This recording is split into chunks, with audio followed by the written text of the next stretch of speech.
Bonjour, dans cette vidéo on va s'intéresser à la dernière technique de séparation des constituants d'un mélange, la chromatographie.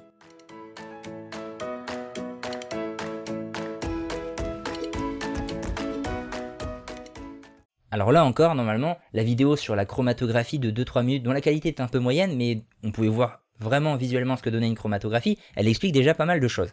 Alors définition, la chromatographie c'est une technique qui permet de séparer les substances d'un mélange homogène, on est dans ce chapitre-là, mais basée en fait sur leur différence de mobilité à ces substances. C'est un principe où on les fait se déplacer et en fonction de leur capacité de déplacement, on va pouvoir observer des différences. C'est un peu ça la chromatographie. Alors là, on va regarder l'exemple de la chromatographie d'un colorant alimentaire, c'est toujours celui-là qu'on fait en 5e. Ici, celui du sirop de menthe, donc qui est vert dès le début.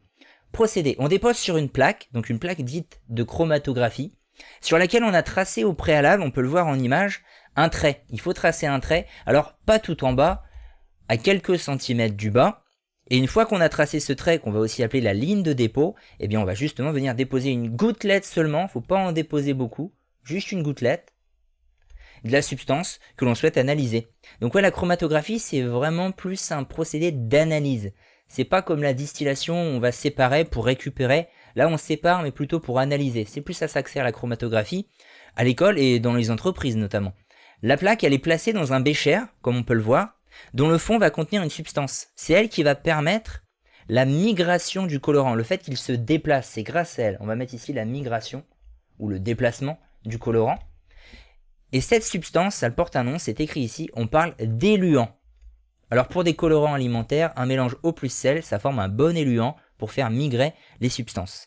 Donc comme la vidéo le montrait, le schéma le montre également. Alors au bout d'un certain temps, on va pouvoir voir que le colorant vert va se déplacer.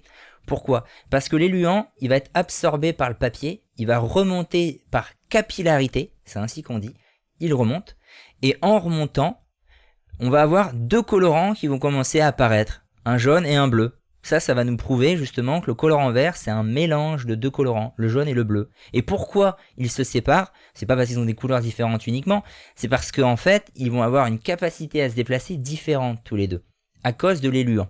L'éluant va entraîner beaucoup plus le colorant bleu que le colorant jaune, du coup ils vont pas arriver au même endroit après quelques minutes. Et on peut donc observer la différence. Du coup le principe se résume ici, après quelques minutes on peut observer que la tache verte s'est séparée en deux taches, une jaune et une bleue, ce qu'on a pu voir. La partie jaune se situe en dessous de la partie bleue, on en parle après, mais cela confirme en tout cas que le colorant vert c'est un mélange. La chromatographie permet de le montrer, d'un colorant jaune et d'un colorant bleu, et si l'on peut observer cette séparation, c'est parce que l'éluant qui s'élève par capillarité, je vous l'ai dit tout à l'heure, donc c'est le fait d'être absorbé par le papier, le long de la plaque, il n'entraîne pas les deux colorants à la même vitesse. C'est cette différence de mobilité, cette différence de vitesse qui va expliquer que le colorant bleu va être mieux entraîné, va finir plus haut, et donc pas au même endroit que le colorant jaune. Alors de manière plus générale, la chromatographie, là c'est celle pour voir les colorants, mais en entreprise, elle repose sur le principe en tout cas que à partir d'une substance qui va avoir la capacité de retenir plus ou moins d'autres substances, on va pouvoir observer justement des séparations. Dans une usine où on cherche à fabriquer du sucre à partir de la macération de betterave, eh bien quand on veut analyser, il faut savoir qu'il peut y avoir un mélange alcool et sucre, et on veut séparer le sucre et l'alcool, on le fait grâce à une chromatographie. Cette chromatographie, le principe c'est qu'elle va retenir un petit peu plus l'alcool et laisser plus passer le sucre par exemple, et on va pouvoir donc analyser l'un qui sera le sucre, qui sera dépourvu d'alcool puisqu'ils n'auront pas été entraînés à la même vitesse. La chromatographie de manière générale, c'est ça, dans les grandes lignes.